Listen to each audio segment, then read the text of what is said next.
ഇൻഫിനിറ്റിൻ്റെ reference സീരീസിൽ വരുന്ന 12 inch sub വൂഫറാണിത്. 1270 എന്ന് പറഞ്ഞ മോഡലാണ്.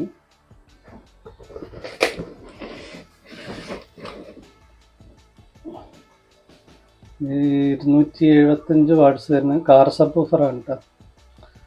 Car audio sub woofer 12 inch.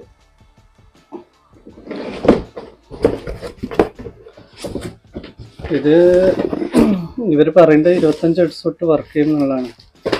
ഇതാണ് ഇതിൻ്റെ പാരാമീറ്റർ വരുന്നത്. സെൻസിറ്റിവിറ്റി 93 dB ഉണ്ട്.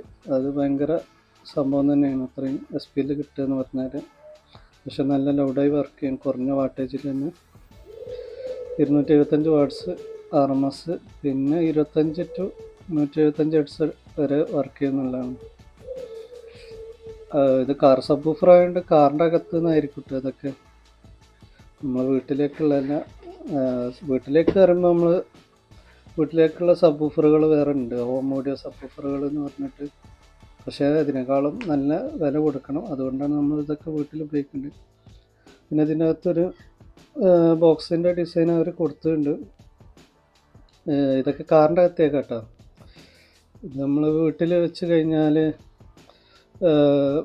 കൂടുതൽ സൗണ്ട് തുറക്കാൻ കഴിയില്ല. അപ്പോൾ തുറക്കുമ്പോൾ ചില പ്രശ്നങ്ങളൊക്കെ വരാൻ ചാൻസ് ഉണ്ട്. കുറഞ്ഞ സൗണ്ടിൽ ഇത് കാറിൻ്റെ അകത്ത് വർക്ക് ചെയ്യാൻ വേണ്ടിയിട്ടുള്ള ഡിസൈനാണ്. ഈ സീൽഡ് ബോക്സ് ആയാലും തന്നെ ഇത് കാറിൻ്റെ അകത്ത് ഡീപ്പായി വർക്ക് ചെയ്യുള്ളൂ. ഈ വെൻഡർ ബോക്സ് അത്യാവശ്യം വലിയ ബോക്സാണ്, സീൽഡ് വളരെ ചെറിയ ബോക്സാണ്. ഇതൊക്കെ കാറിൻ്റെ അകത്തേക്കുള്ളതാണ്. നമ്മൾ വീട്ടിൽ കൊടുത്തു കഴിഞ്ഞാൽ നോയ്സും കാര്യമൊക്കെ ഉണ്ടാവാൻ ചാൻസ് ഉണ്ട്. നല്ല ലൗഡായി വർക്ക് ചെയ്യുമ്പോൾ, സൗണ്ട് കൊടുക്കുമ്പോൾ. 2ohmസിലും 4ohmസിലും ലോഡ് ചെയ്യാന്നുള്ളതാണ് ഇപ്പോൾ ഇത് കൊടുത്തിട്ടുണ്ട് കമ്പനി. അപ്പോൾ 2 കോയിൽ ഉണ്ടാവുന്നത്, ഡുവൽ വോയിസ് കോയിലാണ്. പിന്നെ ഇതിൻ്റെ FS സാധാരണ നമ്മൾക്ക് ഇങ്ങനത്തെ സബ് വൂഫർ ഒരു നോർമൽ ആൾക്കാർ അല്ലെങ്കിൽ നമുക്കിതിനെ കൂടുതൽ അറിയില്ലെങ്കിൽ ഈ FS നോക്കിയാലും മതി. FS എപ്പോഴും കുറഞ്ഞിരുന്നാൽ അത്യാവശ്യം ഡീപ്പ് ബാസ് കിട്ടുന്നില്ല. അതിപ്പോൾ 32 ഹെഡ്സും അതേപോലെ 4ohmസിൽ 2ohmസിന് 31 ഹെഡ്സുമാണ്. അപ്പോൾ എന്താ വെച്ചാൽ അത്യാവശ്യം നല്ല ഡീപ്പ് ബേസ് ഇതിൽ നിന്ന് കിട്ടുമെന്ന് നമ്മൾ പ്രതീക്ഷിക്കാം.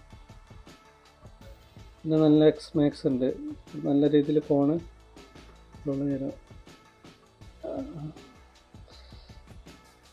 അതാണ് ഇപ്പോൾ ഇതിൽ പറയാനുള്ളത്. പിന്നെ ഇതാണ് സബ് വൂഫർ വരുന്നത്. ഇത് പ്ലാസ്റ്റിക് ആണ്. പിന്നെ ഇവിടെ ഈ ഒരു സാധനം കൊടുത്തുകൊണ്ട് ഇതിനെ ഒന്നുകൂടി ബലപ്പെടുത്തിയാണിത്. ഇത് കൊടുത്തിട്ട് ഈ കോണിനൊന്നും കൂടി ബലപ്പെടുത്തിയാണിത്. പിന്നെ സറൗണ്ട് ഇത് റബ്ബറാണ്. കുറച്ച് വലിയ സറൗണ്ടാണ്. കുറച്ച് നമ്മളെ JBLനേക്കാളും കുറച്ചുകൂടി വലിയ സറൗണ്ടാണ്. പിന്നെ ഇവിടെ ഈ ഫ്രെയിമിന് ഇവിടെ സ്ക്രൂ ചെയ്യുന്ന ഈ ഭാഗം പ്ലാസ്റ്റിക് ഒരു കവറിങ് കൊടുത്തിട്ടുണ്ട്. റെഫറൻസ് ഇതൊന്ന് കുഴിഞ്ഞിരിക്കണ ഒരു ഇതാണ് കേട്ടോ. അപ്പം എന്താ വെച്ചാൽ ഇതിൽ കൂടുതൽ എയർ തങ്ങി നിൽക്കണോണ്ട് ഫോണ് കൺട്രോൾ വരാൻ ചാൻസ് ഉണ്ട്. അതിനു വേണ്ടി ആയിരിക്കാം ഇവർ ഈ മോഡൽ ചെയ്തിട്ടുണ്ടാവുക ഇങ്ങനെ. പിന്നെ ബാക്കൊന്ന് നോക്കാം. അത്യാവശ്യം വെയിറ്റ് ഉണ്ട് കേട്ടോ. അപ്പോൾ ഇതാണ് ഇതിൻ്റെ മാഗ്നറ്റ് വരുന്നത്. റെഫറൻസ് 1270 എന്നുണ്ട്, 275 വാട്ട്സ്. പിന്നെ ഹർമാൻ അറിയാലോ, ഒരുവിധം ആൾക്കാർക്ക് അറിയാം. ഹർമാൻ എന്ന് പറഞ്ഞാൽ JBL, ഇൻഫിനിറ്റി ഈ ഹർമാൻ്റെ കമ്പനികളാണ്, ഹർമാൻ്റെ പ്രൊഡക്റ്റുകളാണ്. അപ്പോൾ JBLനും ഇതൊക്കെ കുറേ ആൾക്കാർ JBLനേക്കാളും നല്ല ഇതാണെന്നൊക്കെ പറയുന്നുണ്ട്. സംഭവത്തിൽ രണ്ടും ഒരേ കമ്പനിയാണ്. ഇൻഫിനിറ്റി ഒന്നുകൂടി നല്ലതുണ്ട്, അതേ മോഡൽ തന്നെ JBLനും നല്ലതുണ്ട് കേട്ടോ. നമ്മളാ ഒരു പ്രൈസ് റേഞ്ചിൽ വേണം കമ്പയർ ചെയ്യാൻ. JBL ആ പ്രൈസ് റേഞ്ചിൽ അത് നല്ലതാണെന്നുള്ളൂ. ഹർമാൻ്റെ ഒരുപാട് പ്രൊഡക്റ്റുകളുണ്ട്, ആംപ്ലിഫയറുകൾ, അതേപോലെ മിക്സറുകൾ, മൈക്ക് ഒക്കെ ഉണ്ട്. ഇപ്പോൾ ക്രൗൺ പോലുള്ള ആംപ്ലിഫയറൊക്കെ ഹർമാൻ്റെ JBLന് വേണ്ടിയിട്ടുള്ള ആംപ്ലിഫയറാണ്. അങ്ങനെ മിക്സറുകളുണ്ട്. സൗണ്ട് ക്രാഫ്റ്റ് പറഞ്ഞ മിക്സറൊക്കെ ഹർമാൻ്റെ ആണ്. അതേപോലെ മൈക്കിലേക്ക് വരുമ്പോൾ AKG ഹെഡ്സെറ്റും മൈക്കാണ് AKG പറഞ്ഞിട്ട്. ഇതൊക്കെ അത്യാവശ്യം നല്ല ക്വാളിറ്റി ഉള്ള കേട്ടോ. ഇതൊക്കെ ഹർമാൻ്റെ പ്രോഡക്റ്റുകളൊക്കെ നല്ല ക്വാളിറ്റി ഉള്ള ഭയങ്കര പോപ്പുലർ ആയിട്ടുള്ളതാണ്. പിന്നെ അതിൻ്റെ പ്രൊസസ്സറുകളാണ് DBX എന്നൊക്കെ പറഞ്ഞിട്ടുള്ളത്. DBX ഒക്കെ PA ഉപയോഗിക്കുന്ന ആൾക്കാർക്ക് അറിയാം അതൊക്കെ. അതിൻ്റെ ഡ്രൈവറാക്ക് പോലുള്ള സംഗതിയൊക്കെ, അതേപോലെ അതിൻ്റെ ആക്റ്റീവ് പ്രോസസ്സറുകളൊക്കെ എല്ലാവർക്കും അറിയാം. പിന്നെ ഇപ്പോൾ നമ്മളിതിലേക്ക് വരുമ്പോൾ ഇത് ഈ മാഗ്നറ്റ് ഒരു റബ്ബറിൻ്റെ ഒരു ഇത് വെച്ച് കവർ ചെയ്തിട്ടുണ്ട്. ഏതൊരു റബ്ബറിൻ്റെ ഇത് വെച്ചിട്ട്, ഇത് ഡുവൽ മാഗ്നറ്റ് ആണ് തോന്നുന്നുണ്ട്. ഡുവൽ മാഗ്നറ്റിനായിരിക്കാനാണ് ചാൻസ്. അത് വെച്ച് ചെയ്തിട്ടുണ്ട്. കാണാൻ അത്യാവശ്യം നല്ല ക്വാളിറ്റി ഉണ്ട്. ജെബിനെക്കാട്ടി ഇച്ചിരി ഹൈറ്റ് ഉണ്ട്. പിന്നെ ഇത് കണ്ടില്ല, ഇതാണ് 2 ഡുവൽ വോയിസ് കോയിൽ എന്ന് പറയാൻ കാരണം ഇതാണ്. 2 ohmസിലും 4 ohmസിലും ലോഡ് ചെയ്യാന്നുള്ളത്. ഇത് കാറിൻ്റെ അകത്തൊക്കെ കാർ ആംപ്ലിഫയറൊക്കെ 2 ohmസിൽ ലോഡ് ചെയ്യാൻ പറ്റുന്ന ആംപ്ലിഫയറുകൾ ഉണ്ടാവും. അപ്പോൾ അതെന്താ വെച്ചാൽ കൂടുതൽ പവർ ഔട്ട് ചെയ്യും. അപ്പോൾ എന്താ വെച്ചാൽ നല്ല രീതിക്ക് ഇതിൽ നിന്ന് പെർഫോമൻസ് കിട്ടും. ആംപ്ലിഫയർ എപ്പോഴും പവർ കൂടിയിരിക്കണം, എന്നാലേ നമുക്ക് ആ ഒരു നല്ല ക്വാളിറ്റി ഉള്ള ബാസും ഒക്കെ കിട്ടുള്ളൂ. കുറഞ്ഞ പവർ കൊടുക്കുമ്പോൾ അതിൻ്റെ അകത്തുനിന്ന് ഒരുമാതിരി ശബ്ദം വരാൻ ചാൻസ് ഉണ്ട്. PAയിലൊക്കെ എല്ലാവരും സാധാരണ PA വർക്ക് ചെയ്യുന്ന ആൾക്കാർ പറയുമ്പോൾ ജാറിങ് എന്ന് പറയും. അതായത് സബ് വൂഫർ അത്ര ഒരു സുഖമല്ലാതെ രീതിയിൽ വർക്ക് ചെയ്യും. നമുക്കിപ്പോൾ ഇത് വീട്ടിലേക്കുള്ളതുകൊണ്ട് നമ്മൾ 4 ohmസിലാണ്. നമ്മൾ സാധാരണ ആംപ്ലിഫയറുകളൊക്കെ 4 ohmസിൽ ലോഡ് ചെയ്യാൻ കഴിയുന്നേക്കാരം. കാർ സബ് വൂഫർ ആയതുകൊണ്ടാണ് 2 ohmസും 4 ohmസും അവർ കൊടുക്കുന്നത്.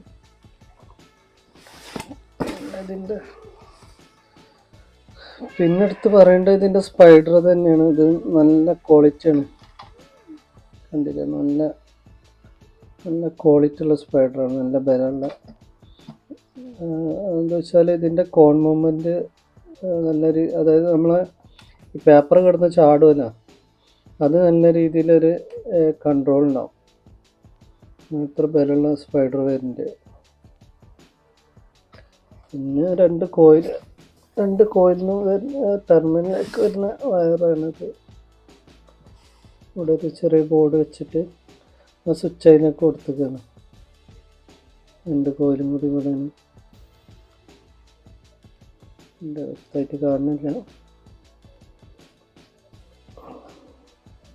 പിന്നെ ഇവിടെ കൂളിംഗ് വെൻ്റ് ഉണ്ട്. നമ്മൾ കോയിൽ നല്ല രീതിയിൽ വർക്ക് ചെയ്യുമ്പോൾ അത് ഹീറ്റ് ആകുമ്പോൾ അത് കൂൾ ചെയ്യാൻ വേണ്ടിയിട്ടാണ്.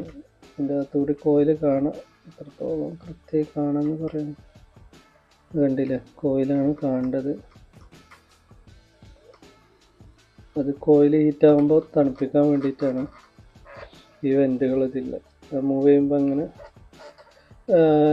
അതിന് ചൂട് പുറത്തേക്ക് പോകാൻ വേണ്ടിയിട്ട്. അതേപോലെ ബാക്കിലും ഉണ്ടാവും മാഗ്നറ്റിൻ്റെ അവിടെ. കണ്ടില്ല, കാർ സബ് വൂഫറാണ്. അപ്പോൾ അതുകൊണ്ട് അതിൻ്റേതായ പരിമിതികളൊക്കെ അതിനുണ്ടാവും. നമ്മൾ വീട്ടിൽ ഉപയോഗിക്കുമ്പോൾ അതിൻ്റേതായ പരിമിതികളൊക്കെ ഉണ്ടാവും. എന്നാലും നമുക്ക് പ്രൈസ് നോക്കുമ്പോൾ നമ്മൾക്ക് കുഴപ്പമില്ലാതെ ഇതിൽ നിന്ന് ഔട്ട്പുട്ട് കിട്ടും. മറ്റേ ഹോം ഓഡിയോ സബ് വൂഫറുകളൊക്കെ എങ്ങനെയായാലും 15,000 രൂപേൻ്റെ മുകൾക്ക് നോക്കിയാൽ മതി. നല്ല സബ് വൂഫറുകൾക്ക് നല്ല 10 ഇഞ്ചിലൊക്കെ വരുന്ന 200 വാട്ടൊക്കെ വരുന്ന സബ് വൂഫറിന്. പക്ഷേ അത് ഈ പറഞ്ഞ പോലെ 25 ഹെർട്സിൽ വർക്ക് ചെയ്യുക പറഞ്ഞാൽ 25 ഹെർട്സിൽ നമുക്ക് വീടിൻ്റെ അകത്ത് അല്ലെങ്കിൽ വലിയൊരു ഹാളിൽ വലിയ വീട്ടിനകത്തൊക്കെ നല്ല രീതിയിൽ പെർഫോം ചെയ്യും. ഇതൊക്കെ കാർ സബ് വൂഫറാണ്. പിന്നെ അതിൻ്റേതായിട്ടുള്ള കുറവുകൾ ഇതിനുണ്ടാവും എന്തായാലും. വളരെ കുറഞ്ഞ കാറ് അറിയാലോ, വളരെ കുറഞ്ഞൊരു ഏരിയയിലേക്ക് വർക്ക് ചെയ്യാൻ വേണ്ടിയിട്ട് ഉള്ളതാണ് ഇതൊക്കെ. പിന്നെ ഇപ്പോൾ 275 വാട്ട്സ് എന്ന് പറയുമ്പോൾ നമ്മൾ അത്രയും വാട്ട്സ് ഒന്നും ഇതിന് തുറക്കില്ല. അത് നമ്മൾ ബോക്സിൻ്റെ ഡിസൈൻ അനുസരിച്ച് അതൊക്കെ മാറാൻ ചാൻസ് ഉണ്ട്. മാറാൻ ചാൻസ് എന്നല്ല, മാറും. സംഭവം നല്ലൊരു ക്വാളിറ്റി ഉണ്ട്, ബിൽഡ് ക്വാളിറ്റി ഉണ്ട്. അതായത് ബോക്സ് ചെയ്തിട്ട് ബാക്കി കാര്യങ്ങൾ നോക്കാം.